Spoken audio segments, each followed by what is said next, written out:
Alors ce que nous allons essayer de faire aujourd'hui, c'est de placer une broche pour permettre de créer un pendentif en broche sur une pièce qui est déjà cuite. Donc tout ça est réalisable grâce à ces attaches de broches que vous pouvez trouver sur la boutique Panda Haul. Il y en a environ une centaine de différentes tailles pour les pièces plus ou moins grandes que vous avez réalisées. Donc je vous mets le lien en description, ce sont de très bons produits, la plupart sont inoxydables. Vous pouvez choisir si vous le souhaitez inoxydable ou non, les couleurs, les dimensions, la quantité et puis le prix. Et grâce à ça, je vais vous apprendre à fixer donc, ces petits ustensiles sur une plaque ou un pendentif ici qui est déjà cuit. Donc déjà on va se placer sur le dos de la création, il faut qu'elle soit lisse, donc je vous conseille de la poncer avec des outils adéquats en partant du grain le plus petit au grain le plus haut.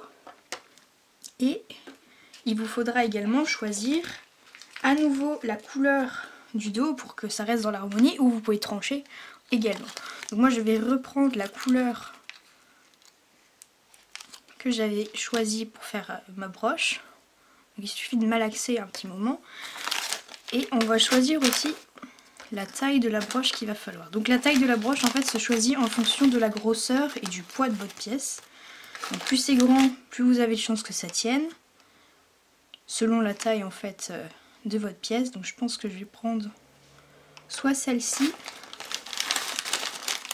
soit peut-être une plus petite. Vous avez la taille tout simplement, vous pouvez pour voir rapidement, vous pouvez compter le nombre de points, de trous qu'il y a derrière. Donc là par exemple j'en ai deux, mais j'en ai encore une ici qui est encore minuscule. Mais je pense que je vais peut-être prendre plutôt celle-ci. Donc c'est avec des fermoirs sécurisés, donc pas de problème avec ça. Voilà. Donc on va tout simplement commencer par ouvrir la broche, on va essayer de ne pas se piquer. De trouver l'emplacement parfait où on veut la placer. Donc on réfléchit en fonction de comment on veut que la broche soit sur le vêtement. Donc je vais essayer de le mettre à peu près comme ça. Et je vais tout de suite me servir de polymère liquide qui va me servir à sceller la broche sur ma broche qui est déjà cuite. Donc toujours sur une surface extrêmement lisse pour éviter les irrégularités. Et pour éviter qu'il y ait de l'air qui se forme en dessous.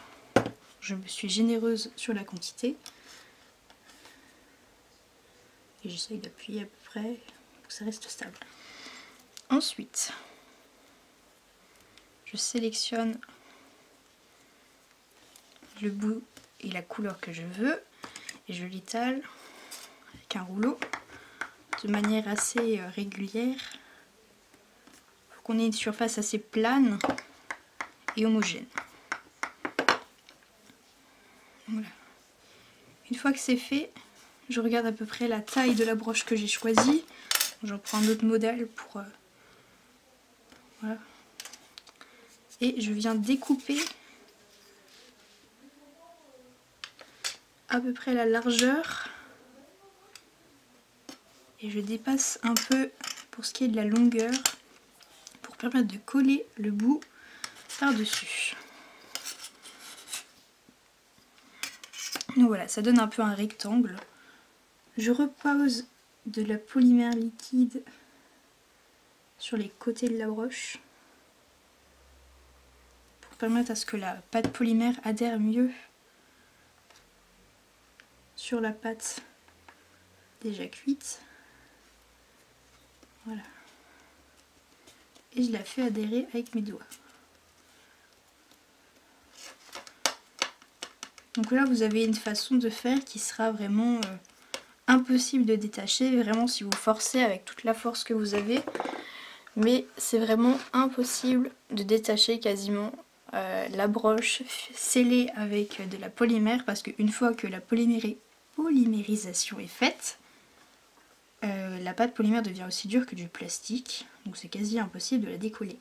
Si bien sûr vous la fixez correctement avec les produits adéquats, comme ici de la Sculpey liquide. Donc voilà. Donc une fois que je suis sûre que tout est bien scellé, je viens faire des petites formes dessus pour que ce soit plus joli, mais aussi pour que je suis sûre d'appuyer correctement là autour. Donc je reprends un peu les bords pour que ce soit plus droit. Je replace la broche pour qu'elle soit droite.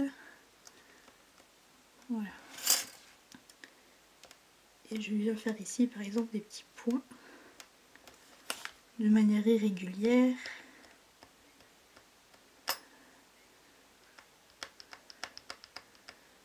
Pour que je sois sûre que ça adhère correctement à la pâte en dessous. Donc voilà. Maintenant vous avez une broche qui est totalement scellée à votre broche du dessous. Donc je vais mettre ça de côté et puis je vais recommencer un autre exemple pour vous montrer un peu plus.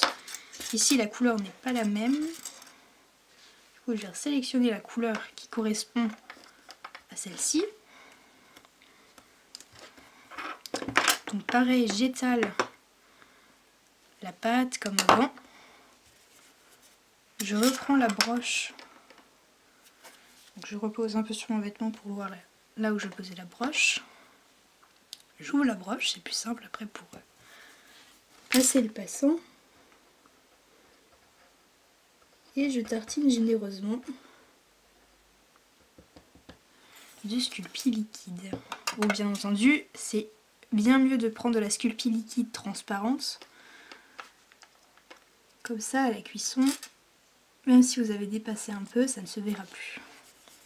Donc ce que je fais ensuite, c'est que je viens couper comme avant la taille de la broche sur la pâte en dépassant légèrement pour permettre de souder les côtés. J'ai fait légèrement plus petit.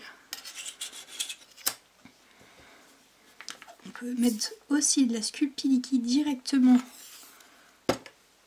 sur la pâte, donc ça n'a aucun effet. Vous essayez de coller de manière à laisser pas trop d'air en dessous. Et on le place toujours de façon à ce qu'on reste bien droit avec notre broche.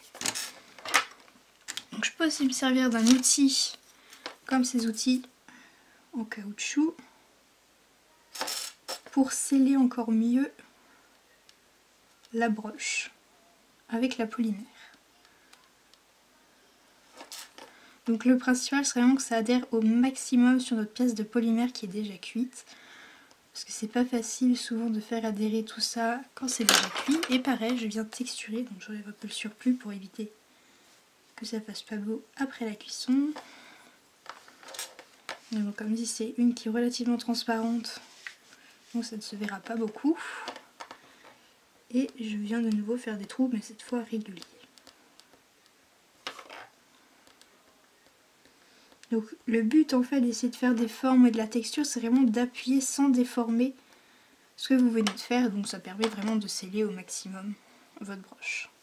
Donc voilà, ça passe au four avec les indicateurs du fabricant. Ici c'est de la pâte Fimo, 110 degrés au four pendant 30 minutes. Même si vous avez déjà fait cuire votre première forme 30 minutes à 110 degrés, vous pouvez le refaire indéfiniment jusqu'à ce que vous ayez votre pâte qui est cuite.